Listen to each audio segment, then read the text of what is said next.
12,000 से ज्यादा बहुउद्देशीय स्वास्थ्य कर्मचारियों ने प्रदेश के सभी जिला सिविल सर्जन कार्यालयों के बाहर अपना विरोध दर्ज किया है। बहुउद्देशीय स्वास्थ्य कर्मचारियों की मांग है कि कच्चे कर्मचारियों को पक्का किया जाए और इस खबर से जुड़ी ज्यादा जानकारी दे रहे हैं total news associate editor doctor Mahesh Kumar.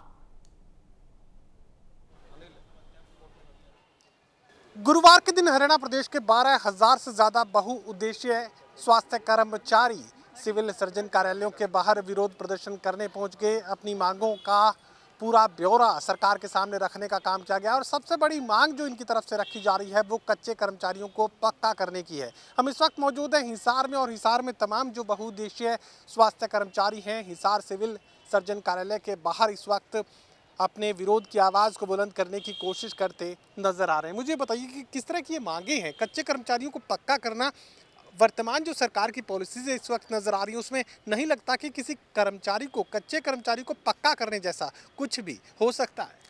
देखिए, जो हमारे आज कर्मचारी दरी पे बैठे हैं ये सिर्फ आज का ही क्रम नहीं है, ये 1997 से बाट जो रहे हैं। कच्चे कर्मचारी जो एक 27 साल का अरसा लंबा अरसा हो चुका है। हमारी मातृशक्ति जो बहनें हैं जो कच्चा से पक्का होने की उम्मीद में पाले बैठे हैं, उनकी उम्मीदें हम अब भी पाले हुए हैं, क्योंकि हमारी कैटेगरी में ऐसी कर्मचारी हैं जो कि काफ़ी तो रिटायर भी हो चुकी हैं, जिनको किसी प्रकार का भी कोई मानदेय या लाभ नहीं मिला सरकार की तरफ से। सुप्रीम कोर्ट के भी निर्देश हैं कि भी समान जगह पे समान कार्य करने वाले कर्मचारियों को समान वेतन दिया जाना चाहिए। किसी भी प्रकार से इन कर्मचारियों को कोई लाभ सरकार के द्वारा नहीं दिया जा रहा। एक जगह पे कच्चा और पक्का दोनों कर्मचारी कार्य कर रहे हैं, लेकिन सरकार के द्वारा एक हांडी में जैसे 2 पेट होते हैं वो 2 पेट करने का कार्य सरकार के द्वारा किया जा रहा है। इनको मात्र 10 से 15,000 रुपये की सैलरी प्रदान की जाती है। किसी प्रकार के अन्य कोई भत्ते, मान लो ड्रेस डालते हैं तो ड्रेस अलाउंस इनको नहीं दिया जाता, MCH अलाउंस इनको नहीं दिया जाता। और किसी भी तरह की कोई दुर्घटना अगर किसी कर्मचारी का के साथ हो जाती है उस पे भी किसी प्रकार का कोई मानदेय या कोई ग्रेच्युटी या रिटायरमेंट की कोई लाभ इन कर्मचारियों को नहीं दिया जाता। और हमारे दूसरे जो साथी हैं वो अच्छी खासी सैलरी, हमारा मानदेय बढ़ाया है सरकार ने, लेकिन हम सबसे ज़्यादा पीड़ित हैं, उत्पीड़ित इसलिए हैं क्योंकि हमारे साथ बैठी हुई बहनें उनको उस चीज़ का लाभ नहीं मिल रहा।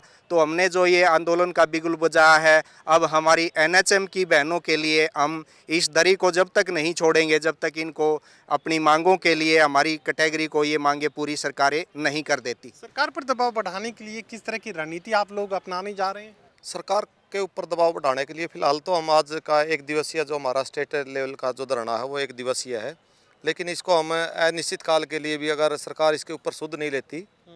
इसमें जो सबसे मेन बात है, जो हमारा रेगुलर कर्मचारी वो 4200 पे बैंड में आता है और जो NHM के जो कर्मचारी हैं ये भी हमारे जैसे इनके बायलॉज लागू इनके ऊपर, तो उस हिसाब से इनके ऊपर भी बायलॉज के हिसाब से ये भी 4200 में आनी चाहिए थी।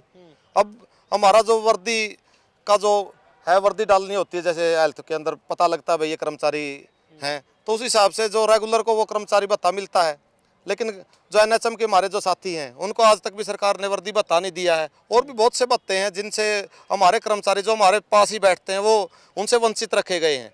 अगर सरकार इसी टाइप से अपनी हठधर्मिता पे अड़ी रही तो हम एक बड़ा फैसला और बड़ा आंदोलन हमारी NHM की जो फीमेल बहन जी हैं उनके लिए बिल्कुल लेंगे और उसके लिए हमें किसी भी आज तक जाना पड़े हम पीछे नहीं हटेंगे। ये बहुउद्देशीय स्वास्थ्य कर्मचारी फीमेल्स का जिक्र यहाँ पर किया जा रहा है, तो क्या सिर्फ महिलाएं ऐसी हैं जिन्हें कच्चा रखा गया है, पक्का नहीं किया गया है? और मौजूदा जो प्रदेश की नीतियाँ इस वक्त नजर आ रही है उसमें कहीं कोई कच्चे कर्मचारियों को पक्का करने जैसा तो अभी दूर तक ऐसा कोई ख्याल पैदा नहीं हो सकता। इसको पक्के तो नहीं, लेकिन सरकार ने ये कहा था कि हम समान काम समान वेतन देंगे, लेकिन हमारी बहनों को समान काम समान वेतन भी नहीं दिया गया। और जैसे रेगुलर कर्मचारी 4200 ग्रेड पे ले रहा है तो इनको भी ये कहा था कि भी 4200 ग्रेड पे दिया जाए और वर्दी अलाउंस जैसे रेगुलर को दिया जा रहा है ऐसे ही दिया जाए। 1000 रुपये MCH के जैसे हम औरतों को चेक करने जाते हैं घर घर, वो रेगुलर को दिया जा रहा है, इनको नहीं दिया जा रहा है। जब हम साथ ट्रेनिंग कर रहे हैं, रेगुलर मान लो मैं रेगुलर हूँ और ये भी मेरे साथ बैठती है, तो क्या इनके साथ ऐसा भेदभाव क्यों है? जब एक ट्रेनिंग की है, एक ही सारा हमारा काम है, नीचे से ऊपर तक हम एक काम कर रहे हैं, तो ये काम हमारे साथ इनके पे क्यों नहीं बढ़ा रहे? पे तो सामान दे ही जाए कम से कम। और इनके साथ भेदभाव किया जा रहा है। अगर हमारे यहाँ सीएमओ चली गई किसी सेंटर पे तो हमारी बहनजियों की तनख्वाह काटी जाती है कि तुमने ड्रेस क्यों नहीं डाली। जब इनको ड्रेस अलाउंस मिल ही नहीं रहा है तो इनके ड्रेस अलाउंस के लिए इनको क्यों दबाव बनाया जा रहा है। अब आगे क्या कुछ कोशिश आप लोग इस दिशा में करने जा रहे हैं? हम ये है कि हमारी बहनों को या तो समान काम समान वेतन दिया जाए। हमारी मांग तो यही है कि इनको रेगुलर किया जाए। अगर रेगुलर नहीं किया जाता तो समान काम समान वेतन वर्दी भत्ता अलाउंस सभी हमारे बराबर रेगुलर के बराबर दिए जाएं। अगर ये नहीं दिया गया तो हम आगे स्टेट के जैसे हमारे ऑर्डर होंगे उसी हिसाब से हम आगे ये धरना प्रदर्शन जारी रखेंगे। चलिए, हरियाणा प्रदेश में 12,000 से ज़्यादा ऐसी बहुउद्देशीय स्वास्थ्य महिला कर्मचारी हैं जो कि कच्चे नौकरी पर रखी गई है। उन्हें पक्का करने की मांग इन तमाम बहुउद्देशीय स्वास्थ्य कर्मचारियों और उससे जुड़ी एसोसिएशन के लोगों की तरफ से प्रदेश की सरकार के सामने रखी जा रही है। सहयोगी कमल के साथ doctor Mahesh Kumar, total news Hisar.